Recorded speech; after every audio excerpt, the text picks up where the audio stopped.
Avant le 2 des tours des municipales, Emmanuel Macron met en garde contre les arrangements avec les extrêmes, France Info. Avant le 2 des tours des municipales, Emmanuel Macron met en garde contre les arrangements avec les extrêmes où on ne peut pas oublier les discours et les actes d'excès, d'où qu'ils viennent, a déclaré le président en Conseil des ministres, mercredi, selon des propos rapportés par la porte-parole du gouvernement, Maud Bréjon. Publié le 18-03-2026 16h17 mis à jour le 18-03-2026 16h22 temps de lecture, 1 minute le président français Emmanuel Macron, à l'Élysée, le 17 mars 2026. Benoît Tessier pour l'AFP. Emmanuel Macron a mis en garde, mercredi 18 mars, en Conseil des ministres, contre les arrangements des partis avec les extrêmes des deux bords de l'échiquier politique, qui demeurent dangereux pour la République, a rapporté la porte-parole du gouvernement, Maud Bréjon, devant la presse. Le chef de l'État a rappelé les partis à quelques principes. D'une part, on ne peut pas oublier les discours et les actes d'excès, d'où qu'ils viennent, et d'autre part, on ne peut pas oublier les principes républicains, a-t-elle ajouté, en citant les propos du président. D'autres figures du bloc central ont également dénoncé, mercredi, la porosité de certaines listes de gauche ou de droite avec des formations d'extrême gauche ou d'extrême droite. Des repères fondamentaux disparaissent, a déploré sur X le patron de Renaissance, Gabriel Attal, après que le président des Républicains, Bruno Retailleau, a refusé d'appeler à voter pour Christian Estrosi, candidat Horizon, face à Éric Ciotti, allié du Rassemblement national, à Nice. De son côté, sur France Info, l'ex-ministre des Affaires étrangères Jean-Yves Le Drian a qualifié de naufrage politique et moral les alliances entre le Parti socialiste et la France insoumise dans plusieurs villes. Sujet suivant.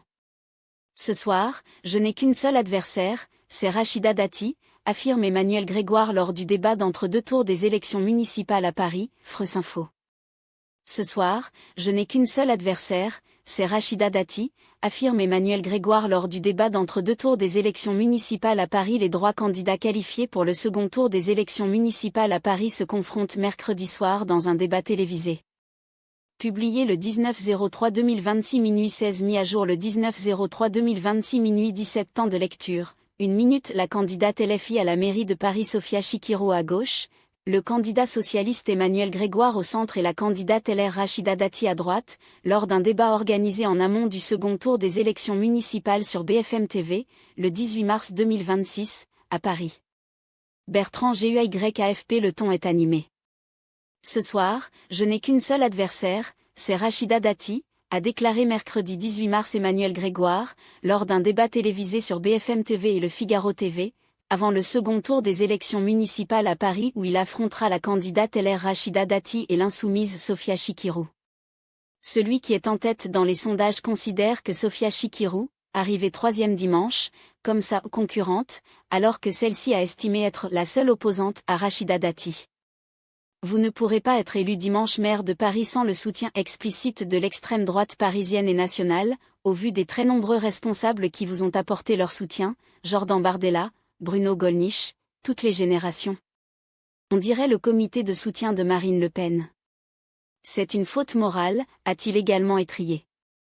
Rachida Dati a salué mardi la décision sage et responsable de l'eurodéputée d'extrême droite, Sarah Knafo, qui a retiré sa liste malgré sa qualification pour le second tour 10,4, en appelant ses électeurs à faire battre la gauche à Paris dimanche. Sujet suivant.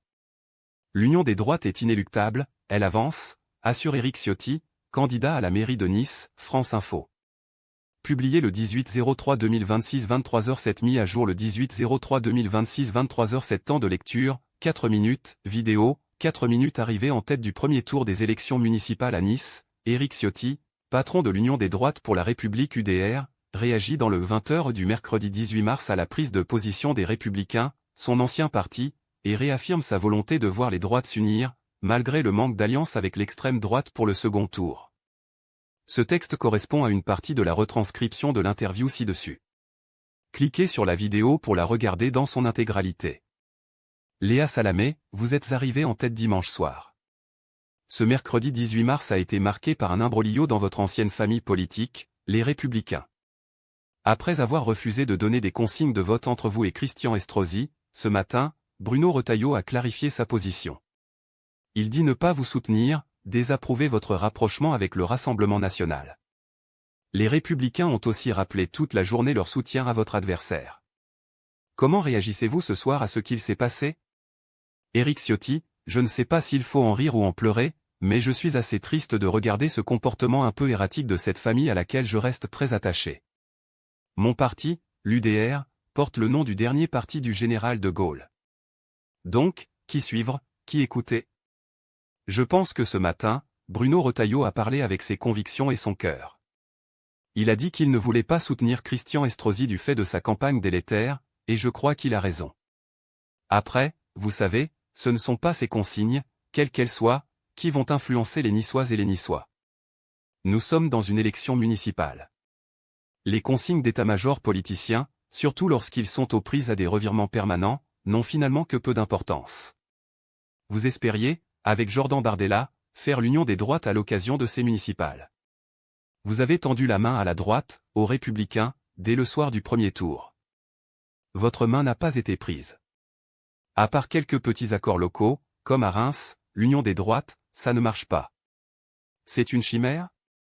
Je ne crois pas. Je crois que les Français, aujourd'hui, veulent cette union de façon de plus en plus majoritaire, que les électeurs de droite la souhaitent et que cette union est inéluctable, qu'elle avance. Et en tout cas, moi, j'ai été son artisan, sans doute l'un des premiers au moment des législatives. Et qui peut dire aujourd'hui que la France va mieux depuis la mise en œuvre des compromissions, des tambouilles nauséabondes depuis 2024? La France a reculé, la France décline et donc, après les municipales, nous engagerons cette étape pour ce redressement national que les Français exigent maintenant et qu'ils espèrent du fond du cœur. En tout cas, à Paris, Sarah Knafo et Rachida Dati n'ont pas fusionné, ça n'a pas fonctionné. Mais en tout cas, il y a à Paris aujourd'hui un choix. Moi, je le dis très clairement, si j'étais électeur à Paris, ce qui n'est pas le cas, parce que bien entendu, je suis engagé à Nice, je voterai pour Rachida Dati. Je le dis très clairement. Plusieurs médias vous ont proposé de débattre dans cet entre-deux tours avec Christian Estrosi. Vous avez refusé. Pourquoi? Que craignez-vous? Nous avons eu 2 débats avant le premier tour. Tous les observateurs et la presse en général ont mesuré que ces débats étaient un peu chaotiques. Le maire actuel est à la tête d'un système qui a fait peser une emprise sur la ville, il voit aujourd'hui qu'il perd pied, que ce système s'effondre et il multiplie les comportements scandaleux, les provocations, les attitudes dont même la justice a eu à se saisir. Et donc, je ne veux pas rentrer dans cette foire d'empoigne. Moi, je veux parler de projets, je ne veux pas répondre à l'insulte, à la caricature, aux contre-vérités. Tout a été dit. Maintenant, les projets sont sur la table. Je parle aux Niçoises et aux Niçois avec sérénité pour construire une page positive avec moins d'impôts, plus de sécurité, plus de proximité.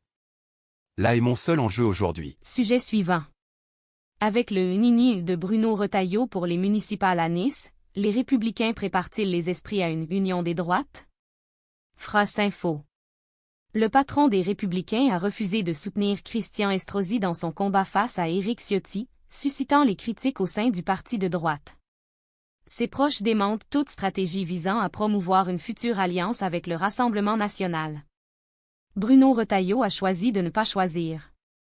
À Nice, entre Christian Estrosi, ancien élu LR passé chez Horizon, et Éric Ciotti, ex-patron du parti de droite désormais allié du Rassemblement national, le président des Républicains appelle les Niçois à voter en leur âme et conscience.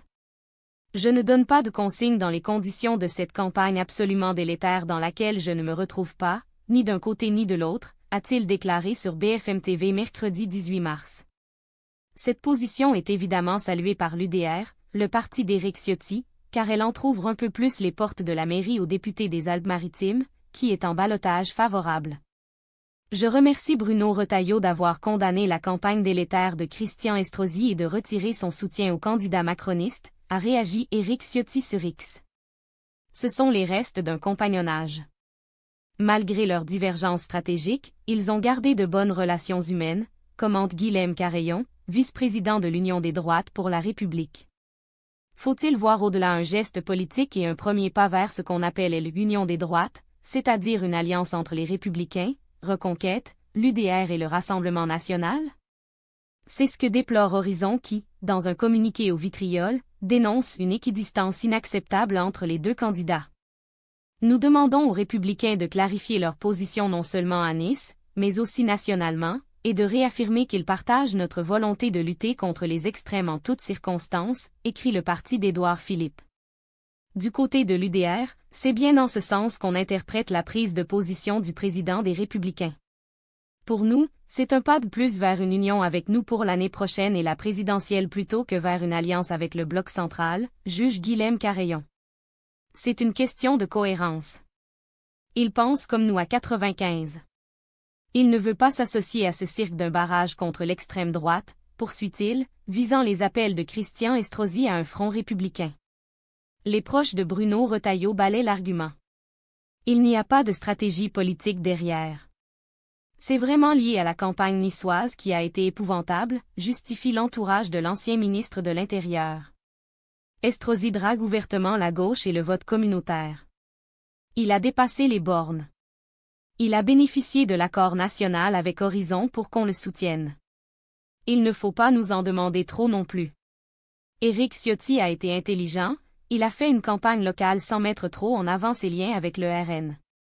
Un membre de l'équipe dirigeante des Républicains à France Info enfin, pour mieux démentir toute stratégie d'union des droites, l'entourage de Bruno Retailleau cite l'exemple de Marseille, où Martine Vassal, candidate des Républicains alliés à Renaissance, refuse de se retirer, aux grandes dames du Rassemblement national, favorisant ainsi l'élection de l'ancien socialiste Benoît Payan. Mais la décision de leur président jette un flou sur la stratégie des Républicains pour ce second tour des élections municipales. La position de Bruno Retailleau manque de clarté surtout. Pour moi, il n'y a pas d'ambiguïté à avoir avec les traîtres de la pire espèce comme Ciotti, déplore Julien Dive, député de l'Aisne. La sénatrice Dominique Estrosi Sassone, ancienne épouse du maire de Nice. Ironise sur X. Je mets cela sur le compte d'un moment d'égarement à quelques jours du deuxième tour des municipales. Mais le désaveu le plus cinglant vient de Michel Barnier, président du Conseil national du parti, qui soutient de son côté Christian Estrosi au second tour. Je lui apporte un message personnel de soutien, écrit l'ancien premier ministre sur X. On ne peut pas être complètement en décalage avec notre électorat, répond-on au siège, un peu agacé. C'est normal que les chapeaux à plumes montent au créneau car ils ont la haine d'Éric Ciotti, note une sénatrice des Républicains. Mais si vous demandez aux sympathisants LR niçois, tout le monde préfère le soutenir lui, plutôt que Christian Estrosi qui se fourvoie avec le macronisme. Bruno Retailleau a néanmoins publié un message sur X pour rappeler qu'il désapprouvait le rapprochement d'Éric Ciotti avec le Rassemblement national. Cela n'a aucun sens de faire ça, c'est incompréhensible. Son tweet piteux montre que ce n'était pas un calcul, réagit un proche de Laurent Wauquiez auprès du service politique de France Télévisions.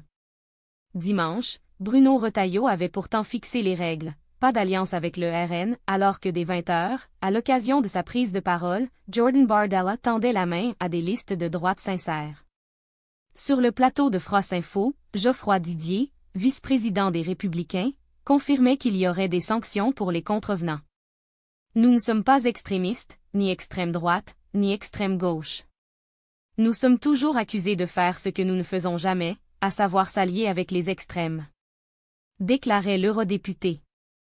De fait, à Reims, le dissident LR qui s'est allié avec la candidate RN contre le maire sortant Horizon Arnaud Robinet a été exclu du parti.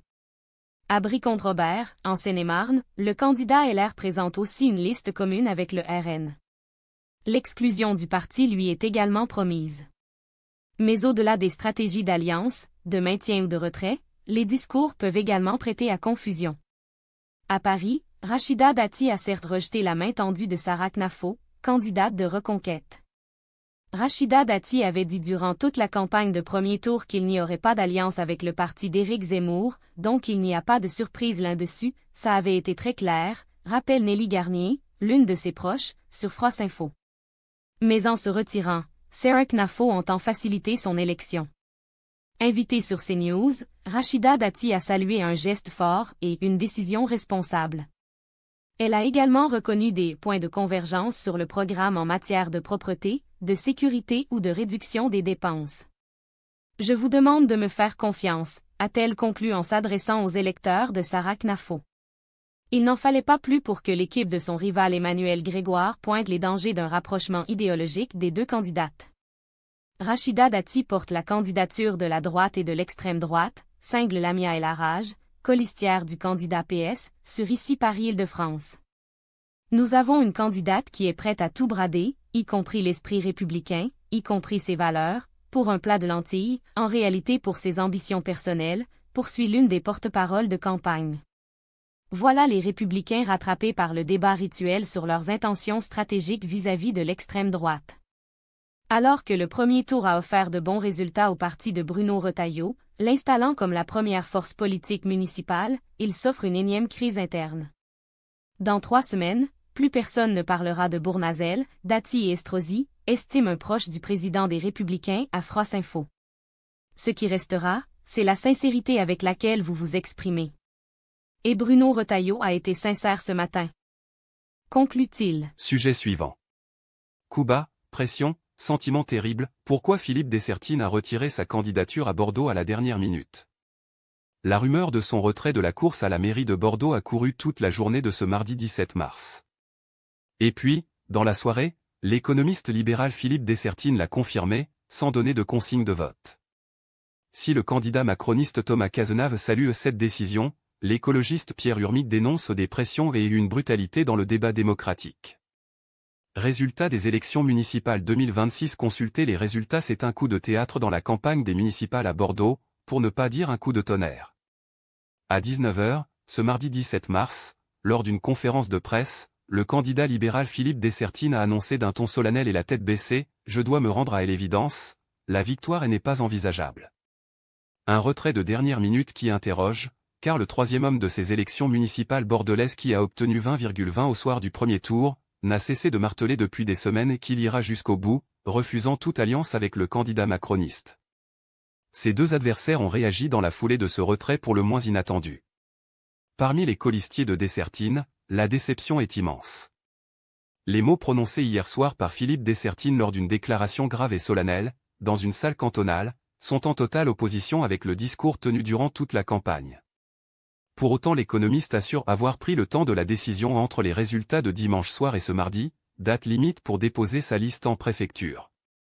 Nous devions nous retirer de la course à la mairie, dès lors que nous avions la très forte probabilité de perdre, assure-t-il interrogé par la presse. Il y a beaucoup de facteurs qui peuvent expliquer cette décision et je vous assure que des pressions, amicales et non amicales, j'en reçois et nous en recevons depuis des mois. Nous sommes des candidats hors système et la politique n'aime pas les candidats hors système. Philippe Dessertine, candidat citoyen aux élections municipales à Bordeaux mais concernant d'éventuelles pressions, il répond que la tribune signée par le président du Sénat Gérard Larcher et la colistière de Thomas Cazenave, Nathalie Delattre pour soutenir le candidat macroniste, n'a pas joué de rôle dans sa décision. Absolument pas, les lettres d'élus ne m'intéressent pas, la fusion ne m'intéresse pas, a-t-il assuré, martelant que la seule raison de son retrait c'est ne pas pouvoir gagner. Pourtant dans la journée, un de ses colistiers aurait confié que la pression venait de très haut. Un secret pourrait leur bien garder. Pour le maire sortant et candidat à sa réélection, Pierre Urmic, les pressions ne font aucun doute dans la décision de son adversaire. Je regrette le retrait de Philippe Dessertine, mais surtout les méthodes employées. Et dénonce ces méthodes qui n'ont pas leur place ici. J'y ai entendu parler ce soir d'attaque, de coups bas, de pression, c'est-à-dire de brutalité du débat démocratique. Une sorte d'importation du débat politique national, ici, à Bordeaux. Pierre Urmic, maire de Bordeaux, candidat à sa réélection. L'écologiste Pierre Urmic a dénoncé devant les journalistes des pressions autour du retrait de la candidature de Philippe Dessertine, mardi 17 mars 2026. France 3 Aquitaine. Philippe Dessertine, un candidat embarrassant à droite?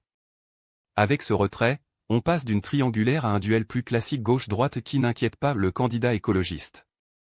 Ce soir, je me sens encore plus déterminé et combatif pour éviter que Bordeaux ne connaisse, lundi matin, le macronisme municipal. Pierre Urmic appelle tous les électeurs à se rassembler derrière sa liste. Ce macronisme a déjà abîmé la France, je ne tiens pas qu'il se décline localement et abîme Bordeaux.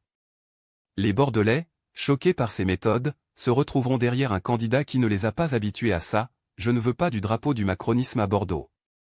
Avec ce retrait, cette campagne d'entre-deux tours passe d'une triangulaire à un duel gauche-droite.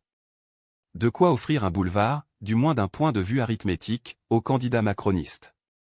Thomas Cazenave, qui avait retrouvé le sourire avec ses colistiers hier soir, a salué la décision de Philippe Dessertine. On sait ce que cela signifie pour lui-même et ses colistiers, ce n'est pas une décision facile. Le camp macroniste n'a pas cessé de tendre la main à l'équipe de l'économiste pour une alliance durant toute la campagne, et de manière plus appuyée depuis dimanche soir.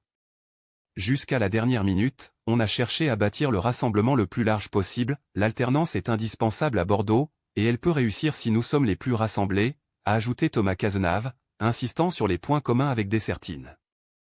Nous avons beaucoup de points de convergence entre la démarche de Philippe Dessertine et la nôtre, a déclaré Thomas Cazenave qui espère rallier largement l'électorat de droite pour l'emporter le 25 mars prochain. Et je tiens à dire à Philippe Dessertine que je continue à porter beaucoup de ses convictions dans cette campagne. Thomas Cazenave, candidat à la mairie de Bordeaux de son côté, Philippe Dessertine n'a pas appelé à voter pour aucun de deux candidats restants, ce surpoint, droit dans ses bottes. Le candidat Thomas Cazenave entouré par son équipe, mardi 17 mars 2026, a salué le choix de retrait de Philippe Dessertine. France 3 Aquitaine pour autant, ce retrait ne fait pas que des heureux dans ses rangs. Dans l'équipe Dessertine, c'était la déception hier soir à l'issue de la conférence de presse de leur tête de liste. Je suis déçu, on voulait continuer. Il y avait un bel espoir. Philippe Dessertine a vraiment créé quelque chose sur Bordeaux en 5 mois. Un résultat avec plus de 20 des voix, c'est magnifique, regrette Arnaud Darfeuille, un de ses colistiers qui accuse le coup. Il a réussi un beau pari avec ce score et maintenant c'est le choc, on ne s'y attendait pas vraiment. Une autre colistière regrette elle aussi ce retrait, c'est très triste, au-delà de l'homme, je suis triste pour ma ville. Le sentiment est terrible ce soir, Bordeaux avait une chance d'avoir un maire remarquable.